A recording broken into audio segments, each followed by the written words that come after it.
Bienvenido a Saboreando la Palabra, el comentario a las lecturas de la Misa Dominical.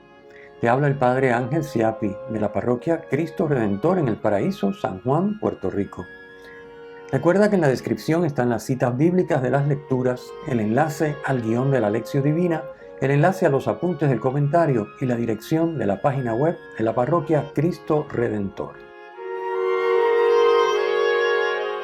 En el nombre del Padre, del Hijo y del Espíritu Santo. Amén. Señor Dios nuestro, concédenos vivir siempre alegres en tu servicio, porque en servirte a ti, Creador de todo bien, consiste el gozo pleno y verdadero. Por nuestro Señor Jesucristo, tu Hijo, que vive y reina contigo, en la unidad del Espíritu Santo y es Dios, por los siglos de los siglos. Amén. Domingo 33 del tiempo ordinario, ciclo B. Comentemos las lecturas comenzando por la primera. La primera está tomada del capítulo 12 del libro del profeta Daniel. Este libro nos presenta un mensaje de esperanza en Dios para quienes sufren las consecuencias del mal. Todos, de algún modo y en algún momento, lo experimentamos. Por eso la invitación a la esperanza es para todos. No obstante lo terrible o imposible, humanamente hablando, de una situación personal, familiar, social, nacional o internacional, Dios tiene poder para vencer el mal, para perdonar el pecado y para establecer la justicia y santidad. En una palabra, Dios tiene poder para salvar. El texto es también una exhortación a la fidelidad a Dios. Esta salvación va a llegar a los que hayan sido fieles a Dios y a su ley. No solo a los que vivan en el momento final, sino también a los que hayan muerto siendo fieles a Dios. Como nos dice el versículo 1, a todos los que se encuentran inscritos en el libro. Su destino será distinto del de los que obran el mal, pues resucitarán unos para la vida eterna, otros para vergüenza e ignominia perpetua. Versículo 2. Y esta salvación, esta liberación del mal y sus consecuencias, por ser obra de Dios, será irreversible y eterna, como indica el texto. Los sabios brillarán como el fulgor del firmamento, y los que enseñaron a muchos la justicia, como las estrellas, por toda la eternidad. Así dice el versículo 3. Pasemos entonces a la segunda lectura. Nuevamente de la carta a los Hebreos, esta vez capítulo 10. Como hemos explicado antes, el texto de esta carta que venimos leyendo por varios domingos trata sobre la superioridad del sacerdocio de Cristo sobre el sacerdocio levítico, el sacerdocio de la antigua alianza. En contraste con los sacrificios del Antiguo Testamento, que eran múltiples y que no podían perdonar los pecados, Cristo ha ofrecido por los pecados un único sacrificio, nos dice el versículo 12. Ese sacrificio es Él mismo, que se ofreció totalmente sin reservarse nada. Porque no queda más nada ya que ofrecer, su sacrificio es definitivo y no puede repetirse. El sacrificio de Cristo es radicalmente distinto a los anteriores, ya que perfecciona definitivamente a los que van siendo santificados. Versículo 14, es decir, a los que se unen a Cristo y hacen suyo su sacrificio. Esto ya lo hemos explicado anteriormente. La particularidad de este sacrificio, una de ellas es no solamente lo que hemos venido explicando, de que es único, es definitivo, etcétera, sino de que nos permite participar de ese sacrificio para perfeccionarnos. Hacer nuestro ese sacrificio mediante la comunión con Dios Trino nos perfecciona, nos permite ir cada vez más amando como Dios ama, o mejor aún, permitiendo a Dios, que es amor, amar en nosotros. En el Antiguo Testamento, el sumo sacerdote entraba al santuario una vez al año para sacrificar. Cristo ha entrado una vez para siempre en el santuario definitivo. Ese santuario definitivo es Dios Trino, la Trinidad, en donde está sentado para siempre jamás a la derecha de Dios y espera el tiempo que falta hasta que sus enemigos sean puestos como estrado de sus pies. Así leemos en el fragmento de hoy, versículos 12-13. El estar sentado indica que su sacrificio fue único, por contraste con el estar de pie, que es la actitud sacrificial. Poner los enemigos como estrado de sus pies es una cita del Salmo 110, versículo 1, que en la tradición judía se refiere al rey Mesías, al hijo de David. Pasemos al Evangelio, tomado de San Marcos, capítulo 13. A diferencia de la concepción griega que entiende la historia como un proceso cíclico que se repite, la fe hebrea ve la historia como un proceso lineal que es conducido por Dios hacia una salvación definitiva, salvación que se sitúa más allá de la historia, en la comunión con Dios. Así la entiende también la fe cristiana. Dios, y no solo el hombre, es protagonista de la historia.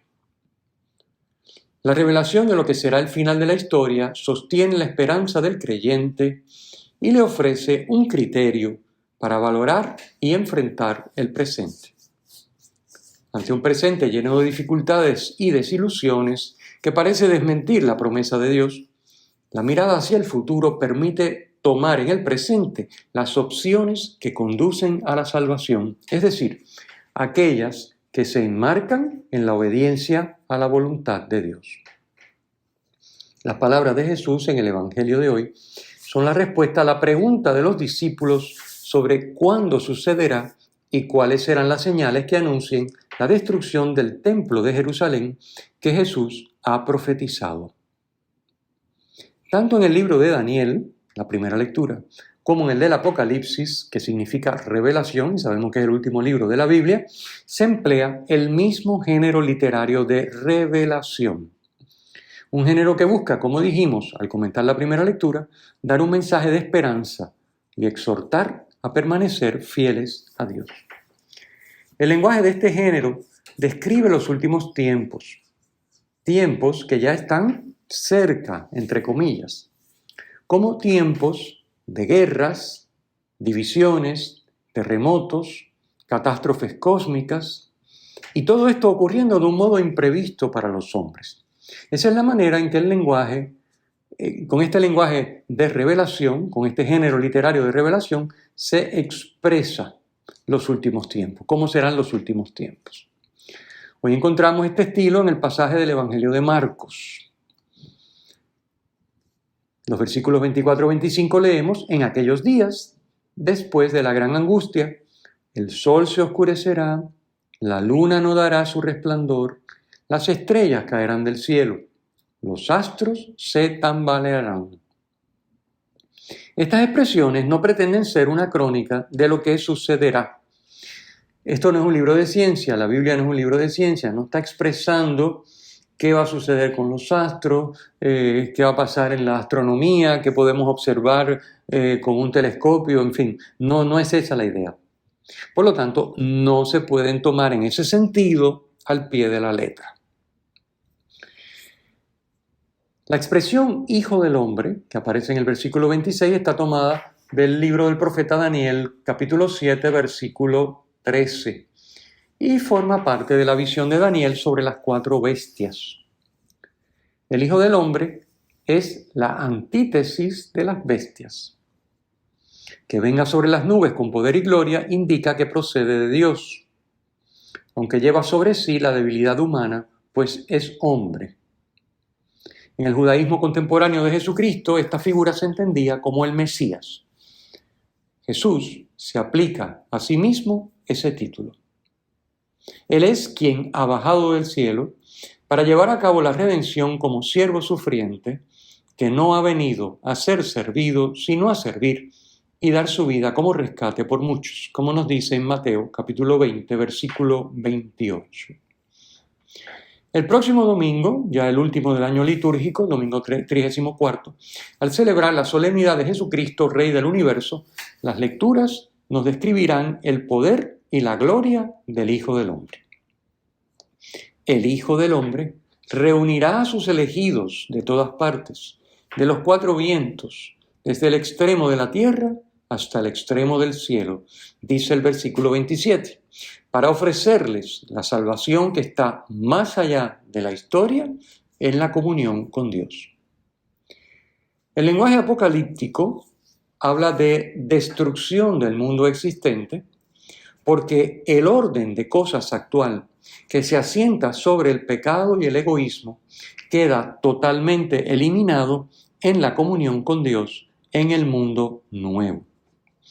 No se trata de implosionarlo todo y que todo quede destruido para que haya algo nuevo. Se trata de que todo deje de existir como está existiendo. No es una destrucción de lo existente, es una destrucción de lo existente sometido al pecado, al egoísmo, a la maldad. En ese sentido, egoísmo, pecado, maldad se destruyen y entonces queda el mundo purificado, asumido en la comunión con Dios, en el mundo nuevo. La parábola de la higuera que aparece en el Evangelio de hoy nos enseña a estar vigilantes. Esta es la actitud adecuada ante lo que acabamos de decir. Cuando se ven por un lado los signos de que el mundo existente se descompone por la fuerza del pecado y por otro se ve que despunta un cielo nuevo y una tierra nueva en los que se vive el amor, es señal de que el Hijo del Hombre está cerca a la puerta. Dice Jesús, no pasará esta generación sin que todo suceda. Versículo 30. ¿Por qué? Porque en cada generación suceden ambas cosas. En cada generación el mundo sometido al pecado se descompone y despunta el cielo nuevo y la tierra nueva. Por lo tanto, ambas cosas suceden en cada generación según la historia avanza, dirigida por Dios hacia la salvación. El cielo y la tierra marcados por el pecado pasarán, versículo 31, y el fin de la historia llegará. Pero las palabras de Jesús, mis palabras, no pasarán, versículo 31. El día y la hora en que concluirá la historia, nadie lo conoce, ni siquiera el Hijo en cuanto hombre, sino solo el Padre. Así lo dice Jesús en el versículo 32.